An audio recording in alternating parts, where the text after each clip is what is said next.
What's good, guys? Your boy Vibe here with Team Wiggy. Got my boy Juan here.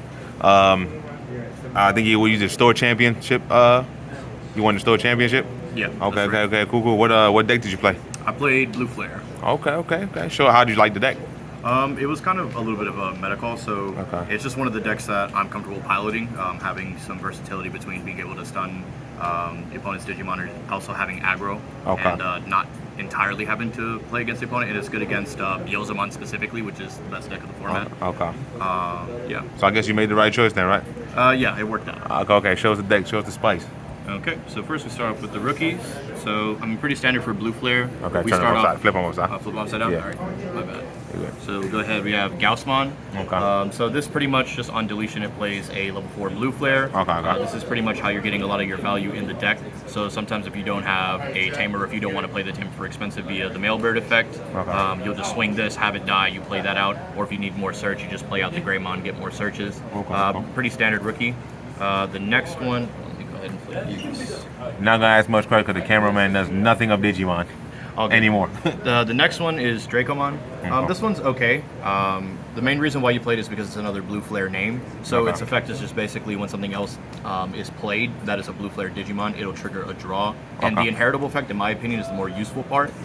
Because it gains you a memory when you play another Digimon. And like I said, you mostly play it because it's name. And then the last rookie are the two Belucomon. If I had more room, I actually would like to play this card at 4 because what it does is after the security battle, it adds itself to your hand and it draws 2 cards. And one of the things with this deck is that you have plays, but in the early game, if you don't hit your searches, you need more cards in the hand. So this is just another way where out of security, it just kind of does what you want it to do. Otherwise, it's just a rookie. All right, next on to the level 4s. First one is 4 Blue Greymon. So this one pretty much on play reveals 4, adds 2 targets. Pretty good. Also, the secondary effect, all the main 2 level 4s have secondary effects. This one, if the tamer is already on the field, he can recycle the level 5 Metal Greymon, which is the main boss monster of the deck.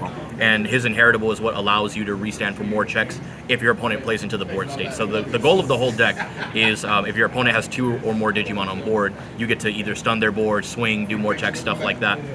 And then the next one is 2 Red Greymons. So the Metal Gray cross requirements is Greymon and Metal Mailbird specifically. Now, like I mentioned, the blue one requires your opponent to play into the board state. The Red Greymon is a card that you can just cross underneath and you get your extra sec checks without having to swing a second time, right? So it's just a easier way to get the aggro without relying on your opponent. Next card, Mailbird, also pretty standard. This effect plays the tamer on play. Not the mailman. Yeah, and the inherited effect is also a little bit reliant on the opponent. So if they have 2 or more, this allows you to just choose a Digimon and stun it. It can attack or block. Very good.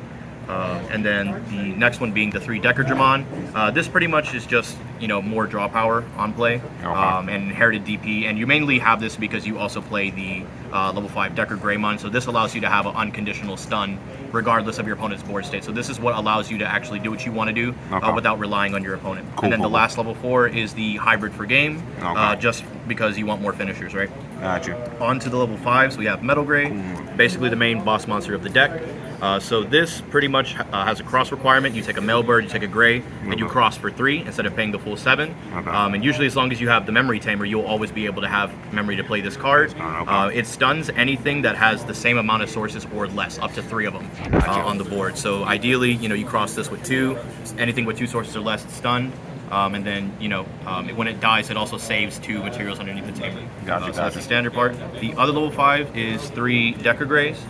So this has Armor Purge. Of course, this is pretty much a stable. Like I said, it works with this card because you can also cross this with these 2. It's usually not favorable to do that, but if you have to do it, you have to do it. It's just the option. Right, and then on play and when digivolving, you can tuck another blue flare source underneath itself. So that's really good if you want to get an extra effect or the spice for later that I'll show you in a second. Gotcha. So there, in the instances where you do cross these, it allows you to get more underneath there. And then for that next reason, the last level 5s are 2 Cyber Launcher. Now this card has a slight confliction with the deck because like I told you, you want your opponent to have 2 things stuck on the board and just keep them like that so that you can freeze them, get your aggro, and then make it so they can't play. Artwork looks cool as hell.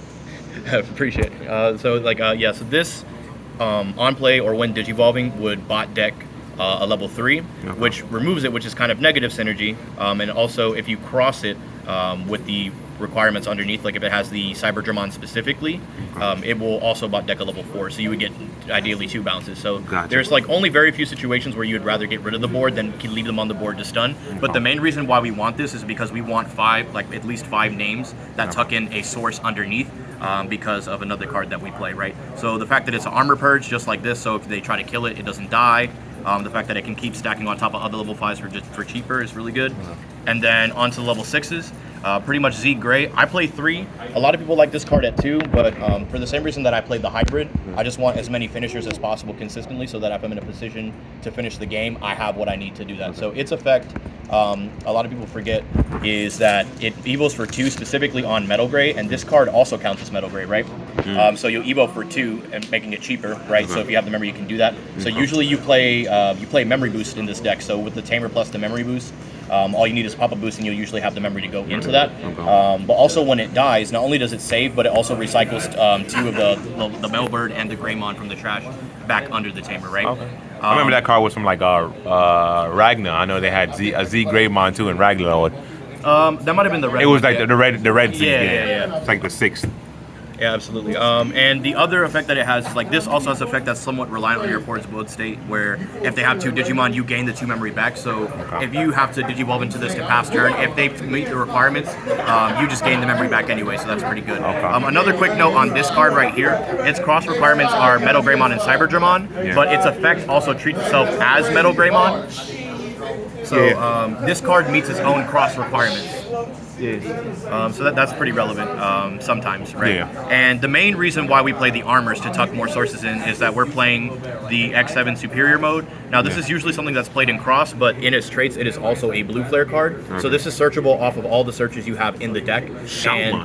Right. Shoutmon deck, yeah. Exactly. And so this card is kind of pretty much just out to anything that could be really, really annoying on your board state. So like if they have like a Quartzmon or something, or just anything that you just can't do anything with, having one of your armors tuck this underneath your blue flare stack, and then playing, I'll go ahead and show you, we play 2 Kaiser Nail.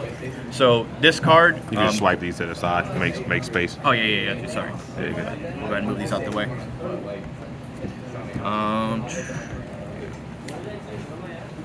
So yeah, as I was saying, pretty much with this card and the Kaiser Nail, we only play 2 and 2. Some people might play this at 3, and then going into the next format, you might see this card played a lot at 3. I feel like 2 is enough. That way, that even if you don't see this, because this is a little bit of a cheese, but even if you don't see this card is still good enough with what your deck does, that it's not like, actually hurting your consistency or anything like that, because you can just play back one of the level 4s that do any of their effects, right? So this being able to bot deck all the sources and then bot deck a Digimon is kind of like your most consistent out to, like, let's say a fully built Greymon stack, because usually Greymon, if they build up all the way, is pretty problematic for this deck unless you have like a stun. They can get kind of dicey. Not to mention they also play Hades, so they get rid of your Tamer. So the next card, we'll go ahead and get into the Tamer himself. This is Kiriha. He sets your memory to 3 every turn to make sure you have enough to do all of your plays, because pretty much the deck is pretty memory efficient for the most part, other than the early game when you're trying to set up searchers or do anything else. And also his effect is that you can suspend him to use the materials that are saved under him to cross. That way you don't have to use resources from the hand. Gotcha. And then the next card, for those who play Blue Flare, most of what I'm saying is like pretty self-explanatory. So this is Blazing Memory Boost. So this card is a little bit expensive in the early game, but you almost always want to see it, because this card reveals 6, and if you reveal one of these cards, it automatically plays it and then gives you 2 cards to the hand. So one card basically setting a Tamer, then adding to the hand, that's pretty nuts. Get a good couple pluses. Right, and it only gets better in the next format, because in the next format we get a new Tamer that's dual color that also treats itself as this. So you will be able to have like 7 or 8 Tamers, so make it so that you maybe that you actually hit, you can hit something even. Right, exactly. You will almost never miss with this card, and it does miss sometimes, but if it does, that's just how it goes. Right? For other option cards, we're just playing 2 Sorai. This is just trash sources from 4 from the top of any Digimon, and then it makes it so that Digimon that have no sources can't attack. Right. So usually most of the time your opponent will be able to play around this sometimes, just because, I said most of the time, sometimes it's completely. Anyways, so like you really use this to get rid of problematic sources. It can help against sometimes, like let's say Machine Dramon. Machine Dramon's a very, very problematic matchup, depending on how far their board state has advanced. Okay. And out of security, it just it does wonders. And then the last card is one Ice Wall, just because this is a blue deck. Any blue deck that does not play this card is committing the biggest sin there is. Just -2 out of security, and then making your opponent like just when you play it from the hand, making your opponent lose the 2 memory when they attack. Always pretty good. So yeah, my main reason for playing this deck is just because I felt really good into this deck, and I feel like a lot of people were in the decks that they play, Red Hybrid, Hunters, and Beelzemon, were getting a little bit greedy and going wide. Yeah. And this is the #1 deck that punishes going wide, right? Yeah. Trying to overextend pretty much, right? Right, exactly. And a lot of people have a misconception of this deck. They think that the whole purpose of this deck is to stun, and while stun is a good way for you to gain tempo or gain advantage in the early game, you're not really looking to stun everything. It actually has a fair amount of aggro from some of the cards that I showed you before, whether it's the Sec Plus Greymon, the effects to restand. So it's pretty much kind of like you're stunning them till you get to the chance of killing them. Right, you're pretty much just looking to control the board state. So I would say that there's some like tempo elements there to it. Okay.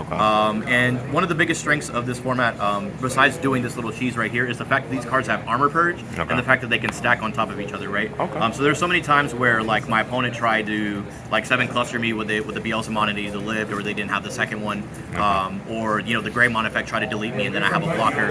And then also I forgot to mention with the level 6/2, its inheritable is a blocker. So if you let's say you don't have this, but you have any of your armors, you can also just tuck this, so that way you can put an armor purge blocker on the field.